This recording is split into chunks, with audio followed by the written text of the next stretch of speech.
السلام علیکم ورحمۃ اللہ وبرکاتہ۔ الحمد للہ رب العالمین والعاقبۃ للمتقین والصلاة والسلام علی سید الانبیاء والمرسلین، اما بعد فاعوذ باللہ من الشیطان الرجیم، بسم اللہ الرحمن الرحیم۔ وَلَا تَقُولُوا لِمَنْ يُقْتَلُ فِي سَبِيلِ اللَّهِ أَمْوَاتٌ بَلْ أَحْيَاءٌ وَلَكِنْ لَا تَشْعُرُونَ۔ صدق اللہ العلی العظیم وبلغنا رسولہ النبی الامین الکریم، ونحن على ذلك لمن الشاہدین والشاکرین والحمد للہ رب العالمین۔ ایک بار نہایت ہی عقیدت و احترام کے ساتھ درود پاک پڑھیں۔ اللہم صلی علی سیدنا و مولانا محمد البارک وسلم صلاۃ و سلاما علیک یا رسول اللہ یا حبیب اللہ صلی اللہ تعالی علیہ وسلم۔ عزیزان ملت اسلامیہ، میں نے آپ کے سامنے جس آیت مقدسہ کو پڑھنے کا شرف حاصل کیا، اللہ عز و جل ارشاد فرماتا ہے، انہیں مردہ نہ کہو جو اللہ کی راہ میں مارے جائیں، بلکہ وہ زندہ ہیں اور تمہیں ان کی زندگی کا احساس ہے۔ عزیزان ملت اسلامیہ، ایک عام انسان جب مرتا ہے تو سب سے پہلی فرصت میں اس سے اس کا نام ختم کر دیا جاتا ہے۔ انتقال ہوا، فلاں تھا تو اس سے اب میت ہو گیا ہو، اس کا بدن لاش کی صورت میں سب کے سامنے پڑا ہوتا ہے اور اسے اب میت کے نام سے یاد کیا جاتا ہے۔ لیکن جو اللہ کی راہ میں مرتا ہے، مارا جاتا ہے، اسے میت نہیں بلکہ شہید کے نام سے یاد کیا جاتا ہے، اور شہید اسے کہا جاتا ہے جو حاضر ہو۔ شہید کے مطلب ہے گواہی دینے والا، شہید اسے کہا جاتا ہے جو حاضر ہو۔ اور شاعر کی زبان میں کہا گیا ہے، مرتے ہیں جو حق کے نام پر،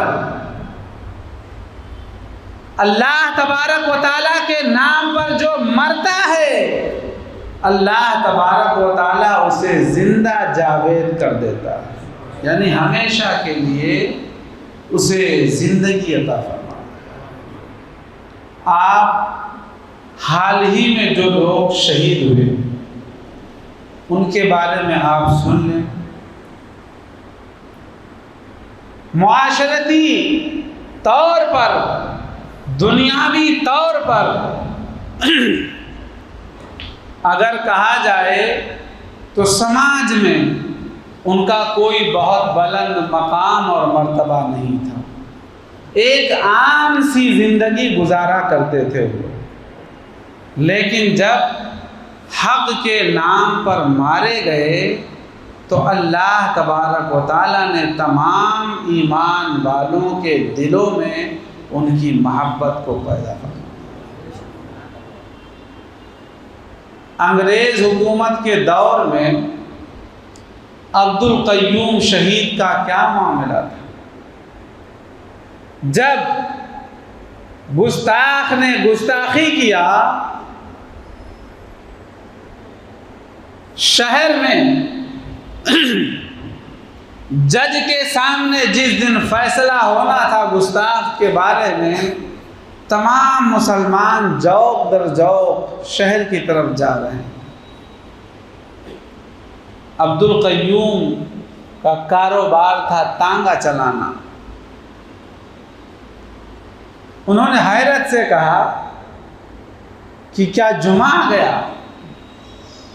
یعنی ابھی چند ہی دن تو گزرے ہوئے، ہفتہ بھی نہیں آیا، اور لوگ جو ہے ایک دم سفید لباس میں پھر شہر کی طرف جا رہے ہیں۔ عام طور پر دیہات کے لوگ پچھلے زمانوں میں جمعہ ادا کرنے کے لیے شہر جایا کرتے تھے۔ تو لوگوں نے کہا نہیں، تمہیں نہیں معلوم ہے کہ آج لوگ کیوں جا رہے ہیں؟ کہا نہیں معلوم ہے۔ کہا ایک شخص نے گستاخی کیا ہے، آج اس کے بارے میں فیصلہ ہونا۔ تو عبدالقیوم نے کہا اچھا یہ بات ہے، اس لیے سب لوگ جا رہے ہیں۔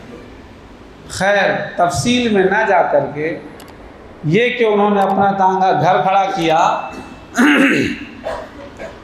اور چھری لے کر کے جج کا جہاں دربار لگا تھا کورٹ میں پہنچ گئے، اور ایک ایک آدمی کو اپنے پیچھے کرتے کرتے دھیرے دھیرے جگہ بناتے بناتے بالکل آگے پہنچ گئے۔ اور جس شخص نے گستاخی کیا تھا لوگوں نے پوچھا یہی ہے، لوگوں سے پوچھا کیا وہ یہی ہے؟ بتایا گیا ہاں یہی ہے۔ اسی وقت چھری نکال کر کے اس پر کئی وار کیا اور اسے مار ڈالا۔ جج نے اور اس زمانے میں جو مجرم کے وکلا تھے سب نے انہیں مجرم ثابت کیا کہ انہوں نے جج کے سامنے ایک آدمی کو مار ڈالا، ان کی سزا موت ہے۔ وہ نہ بھاگے، نہ انہوں نے کوئی اول فول بیان دیا، بلکہ سب کے سامنے کہا میں نے یہ کام اپنے ہوش و حواس میں اور عقل کی سلامتی کی موجودگی میں کیا ہے، اور میں نے اپنی جان دے کر کے اپنے خدا اور رسول سے جنت کا سودا کیا۔ کیا ہوا؟ اس زمانے کے کورٹ نے عبدالقیوم کو تو پھانسی دے دیا، برسوں گزر گئے، لیکن آج ہر آدمی کی زبان پر عبدالقیوم کا نام، ورنہ اس زمانے میں انہیں کون جانتا تھا؟ وہ تو ایک ٹانگے کے مالک تھے، ٹانگا چلا کر کے اپنی روزی روٹی کماتے تھے، محلے کے لوگ بھی صحیح طور پر نہیں جانتے تھے، لیکن جب اللہ کے نام پر مارے گئے تو اللہ تبارک و تعالیٰ نے انہیں ہمیشہ کے لیے زندہ جاوید کر دیا۔ ہمیشہ کے لیے اللہ تبارک و تعالیٰ نے انہیں زندگی عطا فرما دیا۔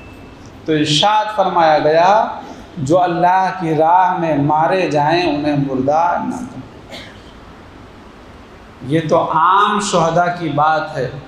اب آئیے ہم اپنے موضوع کی طرف چلتے ہیں کہ جب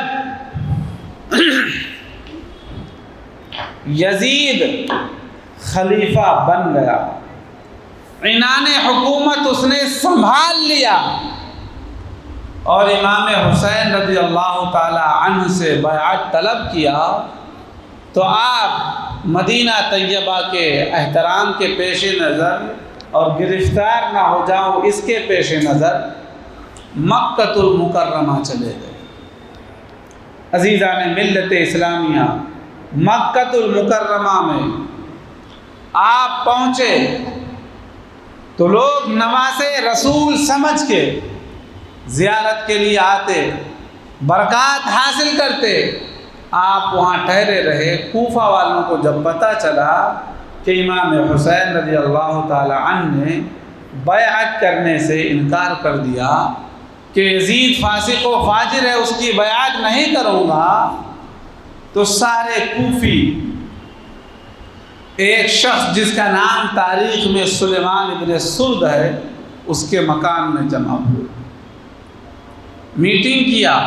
سلیمان ابن سرد نے کہا کہ اے لوگو، اگر تم امام حسین کے مددگار بن سکتے ہو تو انہیں بلا لو اپنے ہاں، اور اگر تمہیں کچھ بزدلی اور کم ہمتی کا اندیشہ ہو تو ہرگز انہیں اپنے ہاں بلا کر کے ان کی جان اور ان کے اہل و عیال کی جان کو خطرے میں نہ ڈالو۔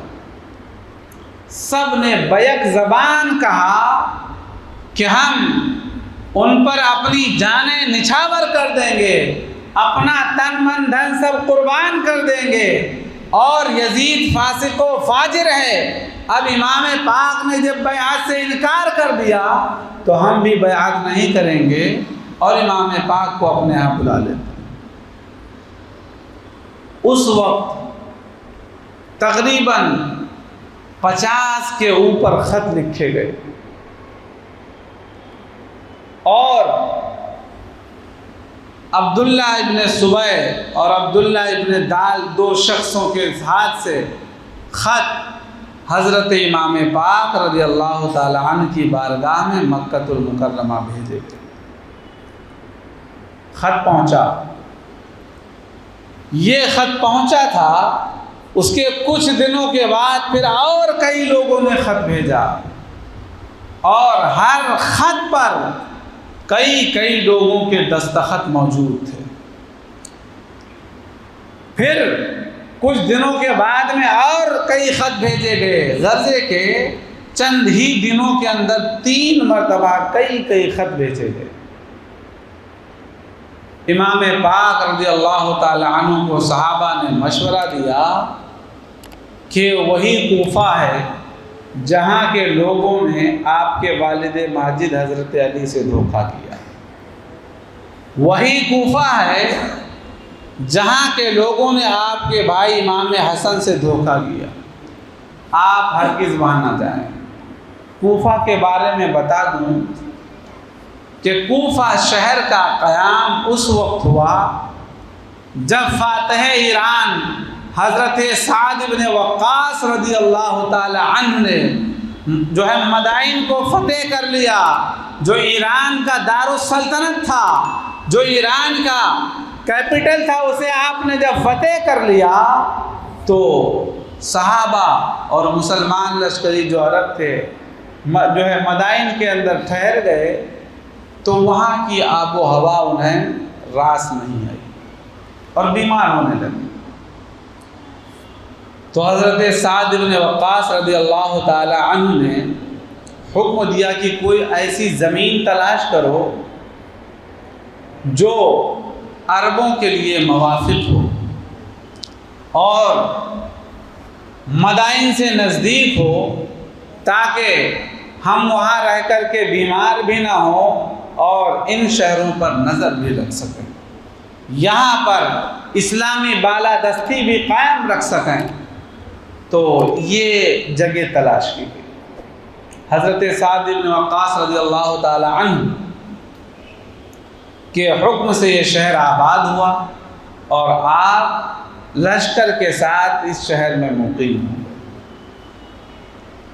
پھر خلافت فاروقی کا زمانہ ختم ہوا، حضرت عثمان غنی کا زمانہ آیا، بعد میں حضرت علی رضی اللہ تعالی عنہ نے اسی کوفہ کو دارالسلطنت بنایا، دارالخلافت بنایا۔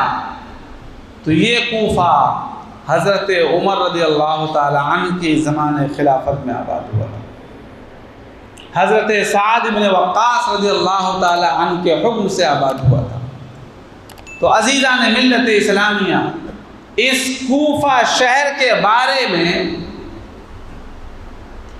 صحابہ نے کہا ان لوگوں نے آپ کے والد کے ساتھ بھی دھوکہ کیا، آپ کے بھائی امام حسن کے ساتھ دھوکہ کیا، ہمیں اندیشہ ہے کہ آپ کو بھی بلا کر کے دھوکے میں ڈال دیں گے، آپ کی جان، آپ کے اہل و عیال کی جان کو خطرہ ہے، آپ ہرگز نہ جائیں۔ صحابہ نے جب بہت اصرار کیا اور ان کے ساتھ میں خط بھی تھے، حضرت علامہ نعیم الدین مراد آبادی علیہ رحمت و رضوان لکھتے ہیں کہ کوفہ والوں کا خط پہنچنا حضرت امام پاک رضی اللہ تعالی عنہ کے لیے مسئلہ بن گیا، کیونکہ شرعی تقاضے کے مطابق جب کچھ لوگوں نے ظالم اور جابر شخص کے پیچھے چلنے سے انکار کیا تو جو حقدار ہے جو صحیح ہے اس پر لازم ہے کہ ان کی رہبری کرے شریعت کے قانون کے مطابق۔ تو اب امام پاک رضی اللہ تعالی عنہ اگر نہ جاتے، انکار کر دیتے، کل بروز قیامت ان کی طرف سے سوال ہوتا کہ ہم نے امام پاک کو بلایا تھا، اگر وہ آ جاتے تو ہم ظالم کے ہاتھ پر بیعت نہ کرتے، شریعت اسلامی پر قائم رہتے، تو اس وقت آپ کی ذات پر سوال اٹھتا۔ تو حضرت امام پاک رضی اللہ تعالی عنہ نے خط لکھا کہ تم لوگوں کے اتنے سارے خط موصول ہوئے، تمہارے خط کے مضمون سے ہمیں اطلاع ہوئی کہ تم لوگ ظالم یزید کی بیعت نہیں کرنا چاہتے ہو، ہم سے راہ راست کی رہنمائی چاہتے ہو۔ فی الحال ہم اپنے چچا کے بیٹے اور بھائی حضرت امام مسلم ابن عقیل کو، جو ہمارے خاص و معتمد ہیں، انہیں بھیج رہے ہیں۔ اگر انہوں نے لکھا کہ ماحول اسی بات پر قائم ہے جیسا تمہارے خط سے ظاہر ہے، تب تو میں آؤں گا، ورنہ تو نہیں۔ حضرت امام مسلم رضی اللہ تعالی عنہ کو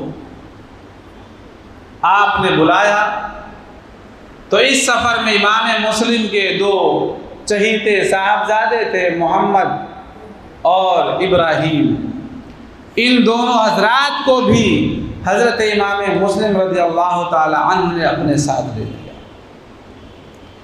مکۃ المکرمہ سے کوفہ کافی دوری پر واقع ہے۔ اس زمانے کا سفر بڑا سخت سفر ہوتا تھا، صعوبتوں کا حامل سفر ہوتا تھا۔ عزیزان ملت اسلامیہ، گرمی میں آپ میں سے ہر کوئی، ہم میں سے ہر کوئی جانتا ہے کہ سفر کرنا کتنا دشوار ہوتا ہے، اور گرمی کے مہینے میں ہر کوئی سفر کرنے سے کتراتا ہے، بالخصوص دوپہر کے وقت میں۔ آج کے زمانے میں جبکہ اتنی سہولت ہے، ایسی سواریاں ہیں کہ اوپر چھت ہے، سواریوں کے اندر ایئر کنڈیشن موجود ہے، اے سی وغیرہ موجود ہیں، پھر بھی آدمی بچتا ہے کہ دوپہر میں نہ جائے۔ لیکن امام مسلم رضی اللہ تعالی عنہ حضرت امام پاک کا حکم پا کر کے اپنے بچوں کے ساتھ روانہ ہو گئے، منزلوں پر منزلیں طے کرتے ہوئے، سفر کی صعوبتوں کو برداشت کرتے ہوئے کوفہ کی سرزمین پر پہنچ جاتے۔ کوفہ جا کر کے آپ مختار ابن ابو عبیدہ کے مکان پر رکتے ہیں۔ جب کوفے کے لوگوں کو پتہ چلا کہ امام حسین رضی اللہ تعالی عنہ کے نائب آئے ہیں، تو لوگ کثیر تعداد میں، ایک انبوہ کثیر کی صورت میں حضرت امام مسلم سے ملاقات کے لیے آنے لگے، اور امام حسین رضی اللہ تعالی عنہ کی بیعت ان کے ہاتھ پر لینے لگے۔ عزیزان ملت اسلامیہ، یہاں تک کہ تاریخ کی کتابوں میں لکھا ہے کہ چند ہی دنوں میں تقریباً 12,000 کوفیوں نے آ کر کے آپ کے ہاتھ پر بیعت کیا۔ جب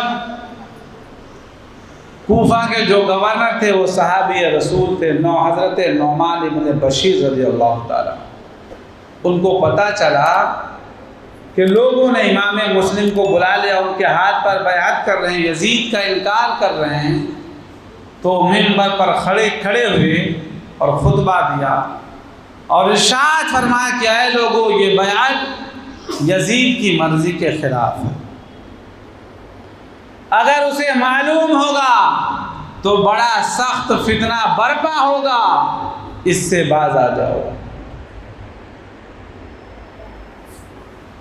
اتنا کہہ کر کے آپ جب منبر سے اترنے لگے تو ایک شخص جس کا نام عبداللہ ابن مسلم حضرمی تھا، اس نے کہا یہ لوگ بغیر سخت گیری کے نہیں مانیں گے، اگر انہیں قابو اور کنٹرول میں رکھنا ہے تو ان پر سختی کرو، ورنہ تو آپ کی کمزوری ظاہر ہوگی۔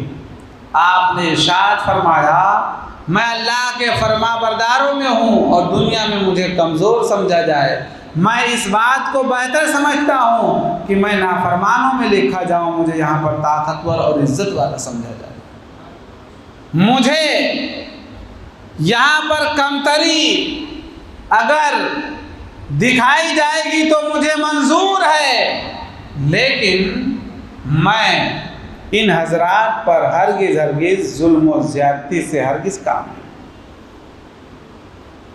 آپ یہ کہہ کر کے ممبر سے اتر آئے۔ عبداللہ ابن حضرمی اور عمر ابن سعد اور بھی کئی ظالموں نے اسی وقت یزید کے پاس خط لکھا کہ اگر کوفہ بچانا چاہتے ہو تو کسی متشدد آدمی کو، کسی سخت اور ظالم آدمی کو یہاں پر بھیجو، ورنہ کوفہ تمہارے ہاتھ سے نکل جائے گا۔ یزید نے اپنے بدمعاش وزیروں سے، اپنے بدمعاش ساتھیوں سے مشورہ کیا کہ کس کو بھیجا جائے، تو لوگوں نے مشورہ دیا کہ سب سے بڑا ظالم جو کسی کی پرواہ کرنے والا نہیں ہے عبید اللہ ابن زیاد ہے، جو بصرہ کا گورنر ہے، اسے بھیجو۔ عبید اللہ کو اس نے خط لکھا کہ آج سے تمہیں بصرہ کی گورنری کے ساتھ ساتھ میں کوفہ کی بھی گورنری دی جا رہی ہے، بصرہ میں اپنا نائب کسی کو مقرر کر دو اور کوفہ پہنچو۔ عبید اللہ نے عزیزان ملت اسلامیہ اپنے بھائی عثمان ابن زیاد کو حاکم مقرر کیا، وہاں کا گورنر مقرر کیا اور بصرہ سے کوفہ کی طرف چل دیا۔ جب یہ قادسیہ کے مقام پر پہنچا، یہ وہی قادسیہ ہے جہاں پر ایران میں سب سے بڑی جنگ واقع ہوئی تھی۔ مسلمانوں کی تعداد کم تھی اور ایرانی لشکر بہت زیادہ تھا، ان کے ساتھ ہاتھی بھی تھے، لیکن صحابہ کی جمع مردی اور ان کے صبر و استقلال نے مسلمانوں کو فتح دلایا، اور یوں رسول اللہ صلی اللہ علیہ وسلم کی وہ پیشن گوئی اسی میدان سے پوری ہونا شروع ہوئی۔ جب وہ یہاں پر پہنچا تو یہاں پر آ کر کے اس نے راستہ بدل دیا، لباس عربی پہنا، جیسا کہ مکہ مدینے والے پہنا کرتے تھے ویسا لباس پہنا، اور اسی راستے سے سفر کرنا شروع کیا جس راستے سے مکہ اور مدینہ والے کوفہ کی طرف آتے تھے۔ عزیزان ملت اسلامیہ، ادھر کوفہ والے حضرت مسلم رضی اللہ تعالی عنہ کو پہلے ہی مہمان بنا چکے تھے۔ جب اتنے سارے لوگوں نے خط بھیج دیا اور حضرت مسلم گئے، ان کے ہاتھ پر بیعت کر لیا، تو انہوں نے خط لکھا امام پاک کی بارگاہ میں کہ یہاں کے لوگ اپنے قول و قرار پر قائم ہیں، آپ کو جب میرا خط ملے تو آپ تشریف لیں۔ عزیزان ملت اسلامیہ، تو سارے کوفی حضرت امام حسین کا انتظار کر رہے تھے۔ امام حسین رضی اللہ تعالی عنہ پہنچتے اس سے پہلے اس نے بھیس بدل کر کے، راستہ بدل کر کے، عزیزان ملت اسلامیہ، حضرت امام پاک رضی اللہ تعالی عنہ کو جس راستے سے آنا تھا اس راستے پہ چل کر کے اور اپنا بھیس بدلا اور کوفہ پہنچا۔ تو عزیزان ملت اسلامیہ، ہمیں اسی بات سے اندازہ کر لینا چاہیے کہ کبھی بھی کسی کی ظاہری شکل و صورت سے دھوکہ نہ کھانا۔ جیسے کہ کوفہ والے اس کی ظاہری شکل و صورت دیکھ کر کے سمجھے کہ نواسہ رسول تشریف لائے ہیں، لباس کو دیکھ کر کے، کیونکہ وہ لوگ اس طریقے سے لباس پہنتے تھے کہ اگر اندھیرا ہو تو لباس سے چہرہ بالکل نظر نہ آئے۔ تو عزیزان ملت اسلامیہ، اسی انداز میں یہ وہاں پہنچا، جیسے کہ آج بھی تبلیغی روزہ نماز لے کر کے پہنچتے ہیں اور گمراہ کرتے ہیں، ایسے ہی عبید اللہ ابن زیاد جو ہے عربوں کا لباس پہن کر کے اور کوفہ پہنچا۔ کوفہ جب لوگوں کو پتہ چلا کہ مکے کے راستے سے آ رہے ہیں، آنے والے مہمان آ رہے ہیں، تو لوگوں نے سمجھا امام پاک آ گئے۔ لوگ جوق در جوق کثیر تعداد میں استقبال کرنے کے لیے راستوں پر جمع ہو گئے اور مرحبا مرحبا کی صدائیں لگا رہے تھے۔ جب لوگوں کی تعداد اتنی زیادہ ہو گئی کہ راستہ چلنا مشکل ہو گیا، تو عبید اللہ کے ساتھ ایک شخص تھا مسلم بن عمر باہلی، اس نے کہا اے لوگو، یہ امیر عبید اللہ بن زیاد ہیں، راستہ چھوڑ دو۔ تو لوگوں کو اسی وقت بڑی مایوسی ہوئی کہ ہم انتظار کس کا کر رہے تھے اور آ کون گیا ہے۔ وہیں سے لوگ ایک ایک کر کے چھٹتے چلے گئے، اپنے گھروں کو چلے گئے۔ عبید اللہ ابن زیاد گورنر ہاؤس پہنچتے ہی نعمان ابن بشیر رضی اللہ تعالی عنہ کو معزول کر دیا کہ آپ کی یہ معزولی کا حکم نامہ ہے، آج سے یہاں کا گورنر میں ہوں۔ حضرت نعمان ابن بشیر نے گورنر اس کے حوالے کر دیا۔ تو عزیزان ملت اسلامیہ، اس نے پھر وہ مکروہ کھیل کھیلے کہ تمام قبیلے جو کوفہ میں آباد تھے سب کے سرداروں کو بلایا اور کہا اپنے اپنے قبیلے کے لوگوں کو منع کر دو کہ مسلم کا ساتھ نہ دیں، امام حسین کا ساتھ نہ دیں، ورنہ تو میں امیر المومنین یزید کے حکم سے جو ایسا کرے گا اسے پھانسی پر لٹکا دوں گا، اس کے گھر کے سامنے اسے قتل کر دوں گا، اس کی جائیداد پر قبضہ کر لوں گا۔ جب اس نے یہ دھمکیاں دیا تو کوفہ کا ماحول بدل گیا۔ عزیزان ملت اسلامیہ، حضرت امام مسلم رضی اللہ تعالی عنہ کو جب پتہ چلا تو آپ کا مختار ابن ابو عبیدہ کے مکان پر ٹھہرنا مشہور تھا، اس لیے آپ نے احتیاطاً مکان بدل دیا اور حضرت ہانی رضی اللہ تعالی عنہ کے گھر چلے گئے۔ حضرت ہانی رضی اللہ تعالی عنہ عاشق رسول تھے، صحابی رسول تھے، محب اہل بیت تھے۔ انہوں نے اپنے گھر انہیں ٹھہرا لیا اور سب سے چھپا دیا۔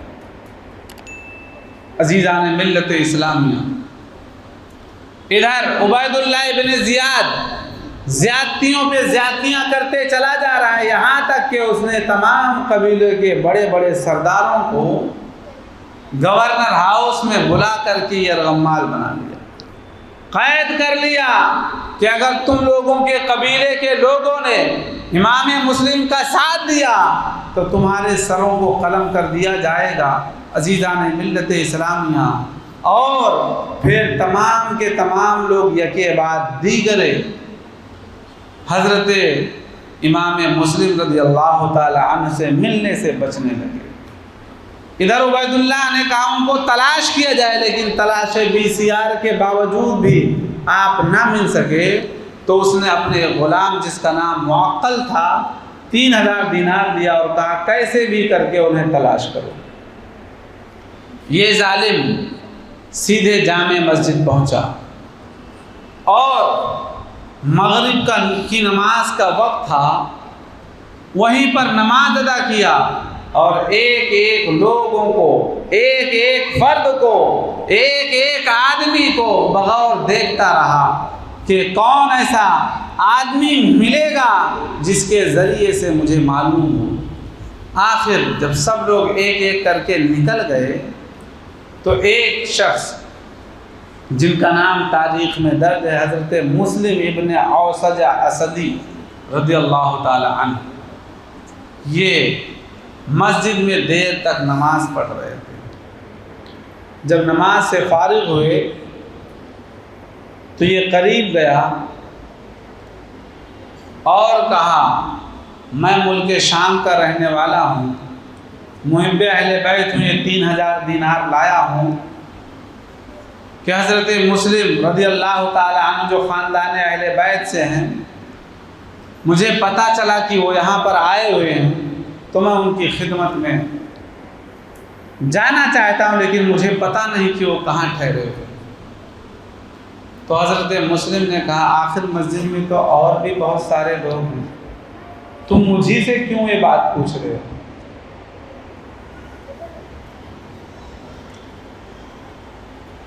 تو وہ مکار تھا، خبیث تھا، اس نے از راہ فریب کہا جو حقیقت تھا، لیکن اس نے دھوکہ دینے کے لیے کہا، کیونکہ آپ کے چہرے پر خیر و برکت کے آثار ہیں، تو اس سے میں نے سمجھ لیا کہ آپ اہل بیت رسول سے محبت کرنے والے ہیں۔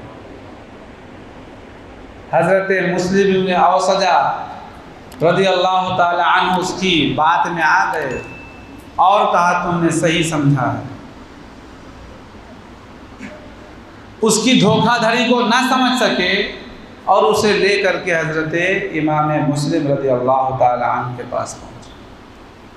اس نے آپ کی خدمت میں وہ 3000 دینار پیش کر دیے اور صبح سے شام تک آپ کے پاس رہتا اور شام کو جا کر کے رپورٹ عبید اللہ ابن زیاد کو بتاتا کہ وہاں پر کیا کیا ہوا، کس طریقے سے گفتگو ہوئی۔ کئی دنوں تک یہ معاملہ چلتا رہا۔ حضرت ہانی رضی اللہ تعالی عنہ، ان کے عبید اللہ ابن زیاد سے کسی زمانے میں تعلقات تھے، تو یہ سوچ کر کے کہ کہیں اسے حضرت مسلم کو ٹھہرانے کی خبر نہ مل گئی ہو، انہوں نے بیماری کا بہانہ بنایا اور گھر سے نکلنا بند کر دیا۔ ایک دن عبید اللہ ابن زیاد نے خود ہی ان کو بھیجا پیغام کہ ملاقات کے لیے آؤ۔ جب ملاقات کے لیے گئے تو انہوں نے سلام کیا تو اس نے سلام کا جواب نہیں دیا اور پھر غصے میں کہا کہ تم ہمارے دشمنوں کو اپنے یہاں پناہ دیتے ہو اور ان کے لیے ہتھیار جمع کرتے ہو اور لوگوں کو ہمارے خلاف اکساتے ہو۔ حضرت ہانی نے کہا ایسا ہرگز نہیں۔ حضرت مسلم میرے گھر آ گئے تو میں انکار نہ کر سکا اور انہیں اپنے گھر ٹھہرا لیا۔ اب اگر تم لوگوں کو یہ بات منظور نہیں ہے تو مجھے اتنی مہلت دے دو کہ میں نے جو انہیں پناہ دیا ہے ان سے کہہ دوں کہ اپنے شہر لوٹ دو۔ اس نے کہا ہرگز نہیں، تمہیں ان کو میرے حوالے کرنا ہوگا۔ حضرت ہانی نے کہا ہرگز نہیں، میں اپنے مہمان کو تمہارے لیے تمہارے حوالے نہیں کروں گا تاکہ تم انہیں قتل کر دو۔ تو اس نے کہا کہ اگر تم حوالے نہیں کرو گے تو قسم خدا کی میں تمہیں قتل کر دوں گا۔ آپ نے فرمایا اگر تم نے مجھے قتل کیا تو تمہارے ارد گرد بھی تلواریں چمکیں گی۔ جب آپ نے یہ کہا تو عبید اللہ ابن زیاد غصے میں آ گیا اور ایک ڈنڈا اٹھا کر کے انہیں مارنا شروع کیا، یہاں تک کہ آپ کا چہرہ لہو لہان ہو گیا۔ تو آپ نے ایک سپاہی کی تلوار چھین کر کے اپنا بچاؤ کرنے کی کوشش کرنا چاہا، لیکن تلوار چھیننے میں کامیاب نہ ہوئے اور یوں عبید اللہ ابن زیاد نے کہا اب تو مجھ پر ضروری ہو گیا ہے کہ میں تمہیں قتل ہی کر ڈالوں گا۔ کہا اگر تم نے مجھے قتل کیا تو میرے قبیلے بنی مزہج کے لوگ تم کو بھی قتل کر دیں گے اور انتقام لیں گے۔ تو اس نے سپاہیوں کو حکم دیا کہ ان کو فی الحال بند کر دو، زندہ قید میں ڈال دو، اور یوں گورنر ہاؤس میں اس نے قید کر دیا۔ جب حضرت ہانی کے قبیلے والوں کو پتہ چلا تو ان کے بھائی اپنے قبیلے کے تقریباً ہزاروں سواروں کو لے کر کے انہوں نے گورنر ہاؤس کا گھیراؤ کر لیا اور کہا ہم نے اطاعت کیا، روگردانی نہیں کیا، پھر بھی ہمارے قبیلے کے سردار کو شہید کر دیا گیا، ہم بدلہ لیں گے۔ اور جب حضرت مسلم کو پتہ چلا تو آپ بھی نکل آئے کہ کوفہ کے لوگ عجیب و غریب تھے. ان کے بارے میں تاریخ دانوں نے کہا ہے کوفی لا یوفی، کوفہ والے جو کبھی بھی وفا نہیں کرتے تھے. یہ عجیب و غریب دماغ کے لوگ تھے کہ حضرت مسلم کا عبید اللہ ابن زیاد کے کہنے سے ساتھ چھوڑ دیے، اور پھر جب حضرت امام مسلم کو پتہ چلا کہ حضرت ہانی کو شہید کر دیا گیا ہے تو آپ گورنر ہاؤس کی طرف جب چلے اور کچھ لوگوں کو آواز دیا تو تقریباً 40,000 کا مجمع پورے شہر سے آپ کے ساتھ ہو گیا اور گورنر ہاؤس کا گھیراؤ کر لیا.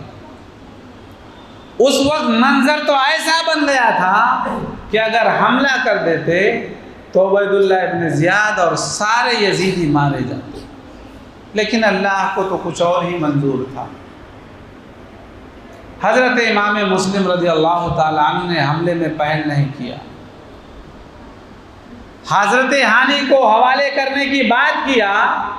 اتنے میں ان ظالموں کو موقع مل گیا اور جن لوگوں کو یرغمال بنا کے رکھا تھا ان سے عبید اللہ نے کہا کہ تم لوگ جا کر کے اپنے قبیلے والوں پر زور دو کہ وہ حضرت مسلم کا ساتھ چھوڑ دیں، ورنہ تو نہ تم لوگوں کا انجام صحیح ہوگا اور نہ ہی ان کا.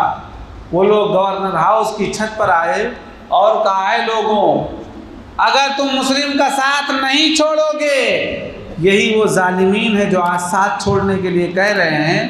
حضرت امام مسلم رضی اللہ تعالی عنہ کو حضرت امام حسین نے انہی ظالموں کے خط لکھنے کے بعد کوفہ روانہ کیا. آج وہی عبید اللہ ابن زیاد کی طرف سے بول رہے کہ ان کا ساتھ چھوڑ دو، اور اپنے قبیلے والوں پر زور دیا کہ اگر تم ساتھ نہیں چھوڑو گے تمہارا اپنا نقصان تو ہوگا ہی ہوگا، اور مزید یہ کہ اگر تم جنگ جیت بھی گئے تو عبید اللہ ابن زیاد ہم کو تمہارے جیتنے سے پہلے مار ڈالے گا. یوں ان لوگوں نے جب بہت کہا تو ہر کسی کے قبیلے والے پھر دھیرے دھیرے ساتھ چھوڑ کے چلے گئے. عزیزان ملت اسلامیہ یہاں تک کی کتابوں میں لکھا ہے 40,000 کے مجمع سے مغرب تک صرف امام پاک امام مسلم رضی اللہ تعالی عنہ کے ساتھ 500 لوگ صرف بچے. جب آپ مسجد میں نماز پڑھنے گئے تو یہ 500 لوگ آپ کے ساتھ تھے، لیکن جب آپ نے نماز مغرب کا سلام پھیرا تو ایک بھی فرد مسجد میں نہیں ہے. اللہ، ان ظالموں نے ایسا کرنے سے پہلے اپنی غیرت، اپنی حمیت، اپنی عزت سب کچھ پیٹھ کے پیچھے ڈال دیا اور امام مسلم رضی اللہ تعالیٰ عنہ کا ساتھ چھوڑ دیا. آپ نماز پڑھے، جتنی دیر آپ کو پڑھنا تھا پڑھے، اب تو سارے طرف تاریکی ہی تاریکی دکھائی دے رہی ہے. امام مسلم رضی اللہ تعالی عنہ مغرب کی نماز سے فارغ ہو کر کے شہر میں نکلے، گلیوں پہ گلیاں عبور کرتے جا رہے ہیں، لیکن ہر کسی کے مکان کا دروازہ پر کوئی بھی شخص مکان کا دروازہ کھولنے کے لیے تیار نہیں. وہی مہمان جس کو اب تک اپنے گھر بلانے کو سعادت سمجھ رہے تھے، اب اسی کے لیے اپنے گھروں کا دروازہ بند کر دیا. امام مسلم رضی اللہ تعالی عنہ کئی محلوں کو جب عبور کر کے ایک محلے میں پہنچتے ہیں تو ایک گلی میں دیکھا کہ ایک عورت اپنے گھر کا دروازہ کھول کر کے بیٹھی کسی کا انتظار کر رہی ہے. تو عزیزان ملت اسلامیہ امام مسلم رضی اللہ تعالی عنہ اس کے پاس پہنچے اور اس سے پانی طلب کیا. وہ عورت پانی لے کر کے آئی، آپ کو دیا، آپ نے پانی پیا. جب وہ برتن دوبارہ رکھنے گئی تو امام مسلم رضی اللہ تعالی عنہ وہیں پر بیٹھے رہے. تو اس نے کہا کہ آپ نے پانی پی لیا، اب جائیں آپ اپنے گھر جائیں۔ تو حضرت امام مسلم رضی اللہ تعالی عنہ خاموش رہے۔ تو اس نے کہا آپ اپنے گھر کیوں نہیں جاتے؟ آپ نے کہا میں اس شہر میں اجنبی ہوں۔ عزیزان ملت اسلامیہ، شہر میں جب اجنبی کہا تو اس بوڑھی عورت نے کہا غالباً آپ امام مسلم ابن عقیل ہیں۔ آپ نے کہا لوگوں نے میرا ساتھ چھوڑ دیا اور اپنے گھروں کے دروازے ہم پر بند کر دیے، اگر تم ہمیں اپنا مہمان بنا لو تو اللہ اور اس کے رسول تمہیں قیامت کے دن اس کا بدلہ دیں۔ وہ عورت نیک خصلت تھی۔ ظالموں کی بھی شہر میں کچھ لوگ نیک بہرحال تھے۔ اس نے اپنے گھر میں ٹھہرا لیا، آپ کی خاطر مدارات کیا، لیکن امام پاک رضی اللہ تعالی عنہ نے کوئی چیز نہیں کھایا۔ حضرت امام مسلم رضی اللہ تعالی عنہ نے کوئی چیز کھایا نہیں۔ آپ تو بہت ہی سخت فکر میں اس وقت مبتلا تھے کہ میں نے یہاں کے لوگوں کی وفا کے بارے میں ایک بہترین منظر خط میں پیش کیا ہے۔ میرا خط جیسے امام حسین دیکھیں گے ویسے ہی کوفہ کی طرف چل پڑیں گے، اور جب یہاں آئیں گے تو بہت ماحول خراب ہوگا اور حالات بہت پرپیچ ہو جائیں گے۔ اس بات میں آپ سخت فکر میں مبتلا تھے۔ بڑھیا نے آپ کی بہت خدمت کیا۔ وہ اپنے لڑکے کا انتظار کر رہی تھی، اس کا لڑکا آخر آ گیا۔ لڑکا جب اس کا آیا تو اس نے جب دیکھا اپنی ماں کو کمرے میں جاتے ہوئے تو پوچھا یہاں پر کیا ہے؟ بڑھیا نے تو شروع میں نہیں بتایا، لیکن جب اس نے بہت اصرار کیا تو بتا دیا، اور ساتھ ہی میں تنبیہ کیا کہ ہرگز کسی کو بتانا نہیں۔ لیکن اس کا لڑکا بھی کوفہ والوں کی ہی طرح تھا، اوباش قسم کا تھا۔ صبح سویرے اٹھا اور تیزی سے گھر سے نکلا۔ امام مسلم رضی اللہ تعالی عنہ کی جب اس پر نظر پڑی جاتے ہوئے تو آپ سمجھ گئے کہ اس کے جانے کا انداز ٹھیک نہیں ہے، اور آپ وہیں پر بیٹھ گئے گھر کے اندر۔ کچھ ہی دیر کے بعد میں اس نے جا کر کے محمد ابن اشعث کے لڑکے کو بتا دیا کہ مسلم میرے گھر ٹھہرے ہیں۔ محمد ابن اشعث کے لڑکے نے اپنے باپ کو بتایا اور اس نے عبید اللہ ابن زیاد کو بتایا۔ تو اسی محمد ابن اشعث کو عبید اللہ ابن زیاد نے تقریباً 1500 سپاہیوں کے ساتھ میں گرفتار کرنے کے لیے بھیجا۔ جب گھوڑوں کے ٹاپوں کی آواز آپ کے کان میں پڑی، آپ سمجھ گئے کہ فوج گرفتار کرنے کے لیے آ رہی ہے، اور ان لوگوں نے گھر میں گھس کر کے آپ کو گرفتار کرنا چاہا، تو آپ نے ان پر ایک سخت جوابی کارروائی کیا، جس کی وجہ سے وہ گھر سے باہر ہو گئے۔ کافی دیر تک آپ نے ان لوگوں کے ساتھ جنگ کیا۔ جب ان کی کسی طریقے سے پیش نہ گئی تو یہ ظالم گھروں کی چھتوں پر چڑھ گئے اور دور سے اینٹیں پھینکنے لگے، آگ جلا کر کے پھینکنے لگے۔ آپ کافی دیر تک لڑتے رہے۔ جب آپ تھک گئے تو ایک دیوار سے ٹیکا لگا کر کے کھڑے ہو گئے۔ تو محمد ابن اشعث نے کہا آپ اپنی تلوار نیام میں کر لیں، ہم نے آپ کو امان دیا۔ آپ نے فرمایا کیا واقعی تم نے مجھے امان دیا؟ اس نے کہا ہاں امان دیا۔ تو آپ نے تلوار رکھ لیا، چونکہ آپ جنگ میں زخمی بھی ہو گئے تھے۔ ایک خبیث جس کا نام بکیر ابن حمید ہے، اس نے آپ کے چہرے پر وار کیا تھا، جس سے آپ کا ہونٹ کٹ گیا تھا اور 2 دانت بھی شہید ہو گئے تھے۔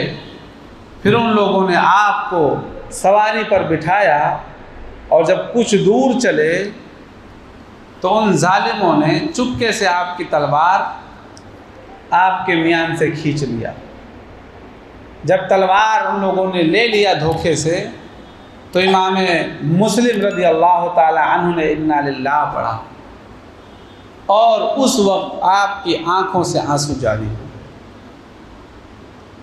وہی ظالم جس نے آپ کو زخمی دیا، کہا اگر رونا تھا تو اس کے لیے کیوں کھڑے ہوئے تھے؟ آپ نے فرمایا ہرگز نہیں، میں اپنی جان کے لیے نہیں رو رہا، بلکہ امام حسین رضی اللہ تعالی عنہ کو جو میں نے خط لکھ دیا تھا اس خط پر میں شرمندہ ہوں، اس لیے رو رہا ہوں کہ اہل بیت نبوت کے لوگ اگر یہاں پر آ گئے تو ان کے ساتھ یہ ظالم کیا سلوک کریں گے، میں اس خط پر شرمندہ ہوں۔ خیر، آپ کو یہ لوگ گورنر ہاؤس میں لے کر کے پہنچے۔ ایک بار درود پاک پڑھیے، اللہم صلی علی سیدنا مولانا محمد بارک وسلم، صلاۃ و سلام علیک یا رسول اللہ صلی اللہ علیہ وسلم۔ آپ کو یہ لوگ گورنر ہاؤس پہ جب لے کر کے پہنچے تو دروازے پر آپ کو ٹھہرا دیا گیا، تو آپ کو پیاس لگی ہوئی تھی، آپ نے پانی مانگا تو ایک ظالم نے کہا تمہیں ہرگز پانی نہیں دیا جائے گا، لیکن ایک شخص کھڑا تھا، اس نے اپنے غلام سے کہا امام مسلم کو پانی پلا دو۔ جب وہ کٹورے میں پانی لے کر کے آیا اور آپ کو پانی دیا تو پانی جو ہی آپ منہ کے سامنے لے گئے تو آپ کے ہونٹ چونکہ زخمی تھے، کٹ چکے تھے، ہونٹ کٹ چکے تھے، تو خون گرا تو پانی رنگین ہو گیا، آپ نے پھینک دیا۔ دوسری بار پانی دیا گیا تو جو دانت زخمی تھے وہ ٹوٹ کر کے کٹورے میں گر گئے، آپ نے وہ بھی پانی پھینک دیا اور کہا معلوم ہوتا ہے اب ہماری قسمت سے دنیا کا پانی اٹھ گیا ہے۔ اور پھر عبید اللہ ابن زیاد کے دربار میں یہ پیش کیے، تو آپ نے اس ظالم کو سلام نہیں کیا، اور ظالموں کو سلام کرنا کیسا؟ کیونکہ فاسق و فاجر کو سلام بھی نہیں کرنا چاہیے، کیونکہ سلام کرنے میں ایک تعظیم ہے، ایک محبت ہے، اور ظالم کی، فاسق کی تعظیم کرنا یہ شریعت میں جائز نہیں۔ تو لوگوں نے کہا تم نے امیر کو سلام نہیں کیا۔ آپ نے فرمایا اگر اس کا مجھ پر ظلم کرنے کا ارادہ ہے تب تو اس کے لیے کوئی سلام نہیں، اگر ظلم کا ارادہ نہیں تب تو اس پر ہزاروں سلام ہوں۔ تو اس نے پھر آپ کی شان میں بکواس کرنا شروع کیا کہ اے مسلم، یہاں کے لوگ امن و امان سے رہتے تھے، تم یہاں آئے تاکہ لوگوں میں تفرقہ ڈالو۔ آپ نے فرمایا ہرگز نہیں، یہاں کے لوگوں نے ہمارے پاس خط لکھا کہ تیرے باپ نے اور یزید نے اور تم جیسے لوگوں نے ان پر ظلم و ستم کیا، شریعت مطہرہ کے قانون کو پامال کیا، تو یہ شریعت مطہرہ کے قانون کے مطابق ہدایت چاہتے تھے، اس لیے ہمیں بلایا تب ہم آئے ہیں، ورنہ تو ہمیں یہاں آنے کی کوئی ضرورت نہیں تھی۔ تو اس نے جب یہ سنا تو پھر آپ کو کہنے لگا کہ تم اور شریعت کی بات کرتے ہو۔ اس نے جو ہے آپ کی شان میں گستاخی کرتے ہوئے کہا کہ جب تم مدینے میں شراب پیتے تھے تب جو ہے شریعت کا قانون کہاں چلا گیا تھا؟ حضرت امام مسلم نے فرمایا یہ بات جھوٹ ہے اور تو خود بھی جانتا ہے، اللہ جانتا ہے کہ تو یہ بات جھوٹ کہہ رہا ہے، یہ بات صرف اور صرف ہماری دشمنی میں کہہ رہا ہے۔ اس نے کہا کہ میں تمہیں ایسے انداز میں قتل کروں گا کہ اسلام میں آج تک ایسا قتل نہیں ہوا ہوگا۔ آپ نے ارشاد فرمایا یقیناً ہر ظلم کی ابتدا کرنے کا تو ہی زیادہ لائق ہے، تو ہی زیادہ سزاوار ہے کہ ہر وہ ظلم تو کر گزر جو آج تک کسی نے نہ کیا ہو۔ پھر عزیزان ملت اسلامیہ، اس نے کہا اب تو میں تمہیں ضرور قتل کر دوں گا۔ امام مسلم نے کہا کیا واقعی قتل کرے گا؟ اس نے کہا ہاں۔ تو آپ نے مجمع پر نظر دوڑایا تو وہاں عمر بن سعد بیٹھا نظر آیا، چونکہ یہ خاندان قریش کا آدمی تھا، آپ بھی قریشی تھے۔ آپ نے اسے کہا جب اس کا میرے قتل کا ارادہ ہے تو میں تجھ سے کچھ وصیت کرنا چاہتا ہوں۔ تو حکومت کا چاپلوس پہلے تو سننے کے لیے تیار نہیں ہوا۔ عبید اللہ ابن زیاد نے کہا سن لو، سننے میں کیا حرج ہے۔ جب اس نے کہا تو آپ نے چونکہ کہا تھا تنہائی میں کہنا ہے مجھے، تو یہ آپ کو صرف اتنی ہی دور لے گیا جتنا کہ عبید اللہ ابن زیاد تک آواز پہنچ سکے یا وہ دیکھ سکے۔ آپ نے اسے کہا 3 باتیں تم سے کہنا ہے۔ سب سے پہلی بات تو یہ کہ میں نے ایک شخص سے 700 درہم قرض لیے تھے، وہ تم ادا کر دینا۔ دوسری چیز یہ کہ یہ خط لکھ کر کے امام حسین کو منع کر دینا کہ یہاں نہ آئے۔ تیسری چیز میرے قتل کے بعد میری لاش کو دفن کر دینا۔ تو یہ تو آپ نے تنہائی میں کہا تھا، اس ظالم نے جا کر کے سارا ابن زیاد کو بتا دیا۔ ابن زیاد نے کہا قرض ادا کرنے کے معاملے میں تم جانو، تمہارا کام جانو، اور امام حسین کو خط لکھنے کی ضرورت نہیں، وہ اگر آئیں گے تو یا تو یزید کے بیعت کریں گے یا تو ان کے ساتھ بھی یہی سلوک ہوگا، اور لاش کے بارے میں بھی تمہیں کوئی اختیار نہیں کہ لاش کو دفن کرنے نہیں دیا جائے۔ غرض کے عزیزان ملت اسلامیہ وہی بکیر ابن حمید جس نے آپ کو زخمی کیا تھا، عزیزان ملت اسلامیہ گورنر ہاؤس کی چھت پر لے گیا۔ جب آپ گورنر ہاؤس کی چھت پر جا رہے تھے، آپ کے چہرے پر اطمینان و سکون تھا۔ توبہ اور استغفار کرتے ہوئے، درود پاک اپنی زبانوں سے ادا کرتے ہوئے، درود پاک کا ورد کرتے ہوئے گورنر ہاؤس کی چھت پر چڑھے، اور یوں اس ظالم نے تلوار کے وار سے آپ کو شہید کر کے گورنر ہاؤس کی چھت سے گرا دیا۔ انا للہ و انا الیہ راجعون۔ اس طریقے سے امام مسلم رضی اللہ تعالی عنہ، جو امام حسین کے نائب تھے، جو امام حسین کے خاندانی بھائی تھے، آپ کے چچا کے بیٹے تھے، ان ظالموں نے حضرت امام مسلم رضی اللہ تعالی عنہ کو شہید کر دیا، اور آپ کی لاش کے، آپ کے جسم پاک کی بے حرمتی کیا۔ اللہ تبارک و تعالیٰ کی ان ظالموں پر لعنت و پھٹکار ہو جنہوں نے خاندان اہل بیت نبوت صلی اللہ تعالیٰ علیہ وسلم کے ساتھ یہ ظلم و ستم روا رکھا۔ لیکن عزیزان ملت اسلامیہ، یہ حضرات تھے کہ اللہ تبارک و تعالیٰ کی رضا پر راضی تھے، صبر و رضا کا دامن ان حضرات نے ہرگز نہیں چھوڑا۔ جب یہ ماحول بنے تھے، جب یہ ماحول ہو گئے، تو عزیزان ملت اسلامیہ جب آپ کی شہادت واقع ہو گئی تو سارے کوفیوں پر خوف و ہراس چھا گیا۔ سب کوفی اپنے گھروں کے دروازوں کو بند کر لیے۔ وہی ہانی جن کے قتل کی افواہ پھیل گئی تھی تو 40,000 لوگ گھروں سے نکل آئے تھے۔ حضرت امام مسلم رضی اللہ تعالی عنہ کی شہادت کے بعد اس نے اپنے سپاہیوں سے کہا انہیں بھی بازار میں لے جا کر کے قتل کرو۔ عزیزان ملت اسلامیہ، ان ظالموں نے حضرت ہانی رضی اللہ تعالی عنہ کو بھی لے کر کے بازار گئے۔ جب آپ بازار جا رہے تھے تو اپنے قبیلے کے لوگوں کو پکار رہے تھے، لیکن کسی نے کوئی جواب نہیں دیا، یہاں تک کہ پھر آپ کا جو ہاتھ بنا تھا رسی سے آپ نے ہاتھ کھینچ لیا اور کہا کیا کوئی تلوار نہیں کہ میں اپنی جان بچانے کے لیے اس کو استعمال کروں؟ اگر تلوار نہیں تو کیا کم از کم مجھے اونٹ کی ہڈی ہی مل جاتی تو میں اپنی جان بچانے کے لیے کچھ کوشش کرتا۔ لیکن عزیزان ملت اسلامیہ، کسی بھی کوفی نے اپنے گھر کا دروازہ کھول کر کے حضرت ہانی کی مدد کرنے کی کوشش نہیں کیا۔ عزیزان ملت اسلامیہ، یہ تو حضرت ہانی تھے۔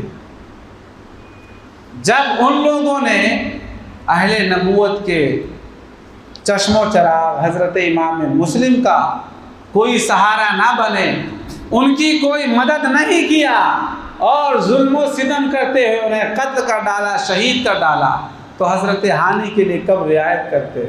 تو ان ظالموں نے یوں حضرت ہانی کو بھی شہید کر دیا۔ پھر اس کے ابن زیاد کو بتایا گیا کہ امام مسلم کے ساتھ ان کے 2 بچے بھی آئے تھے۔ تو ابن زیاد نے کہا انہیں بھی تلاش کیا جائے، لیکن حضرت مسلم رضی اللہ تعالی عنہ جب ماحول خراب ہوا تھا تو آپ نے اپنے بچوں کو حضرت قاضی شریح کے گھر بھیج دیا۔ قاضی شریح محب اہل بیت تھے۔ عزیزان ملت اسلامیہ، یوں قاضی شریح نے جب دیکھا کہ یہ بچوں کی بھی جان کے پیاسے ہیں، جان کے دشمن بنے ہوئے ہیں، تو آپ نے اپنے بیٹے اسد کو کہا کہ کل مدینہ منورہ کی طرف ایک قافلہ جانے والا ہے، بچوں کو کسی محب اہل بیت کے حوالے کر دینا تاکہ انہیں مدینہ طیبہ پہنچا دے۔ لیکن عزیزان ملت اسلامیہ، قضا اور قدر کو تو کچھ اور ہی منظور تھا۔ بچوں کو قافلے کے لیے بھیجا گیا، لیکن وہ گھوم پھر کر کے، گھما پھرا کر کے پھر کوفہ پہنچ گئے۔ تو لوگوں نے پکڑ کر کے عبید اللہ ابن زیاد کے حوالے کر دیا اور اس نے جیل کے اندر بند کروا دیا۔ عزیزان ملت اسلامیہ، ہم میں سے ہر کوئی اہل و عیال والا ہے، جانتا ہے اہل و عیال والا کہ اگر ایک چھوٹی عمر کا بچہ ہو اسے تنہائی میں چھوڑ دیا جائے تو اس کا رو رو کر کے برا حال ہو جائے۔ اس زمانے میں کیا عالم رہا ہوگا کہ امام مسلم رضی اللہ تعالی عنہ کے بچے رات بھر جنگل میں، پہاڑ میں چلتے رہے اور چل چل کر کے تھک ہار کر کے اسی کوفہ جیسے ظالم شہر میں پہنچے تھے۔ عزیزان ملت اسلامیہ، اس وقت خوف و ہراس کا ان کے دل پر کیا عالم رہا ہوگا عزیزان ملت اسلامیہ۔ لیکن جس خاندان کے تھے، اس خاندان کا تو وتیرہ تھا، عادت تھی بہادری کی، وہ حضرات پھر بھی اپنے دلوں کو مضبوط کر کے جب وہاں پر کھڑے ہوئے تو پھر کچھ لوگوں نے پکڑ کر کے جب جیل میں بند کروا دیا تو عزیزان ملت اسلامیہ، جیل کے داروغہ بھی محب اہل بیت تھے جن کا نام مشکور بتایا گیا۔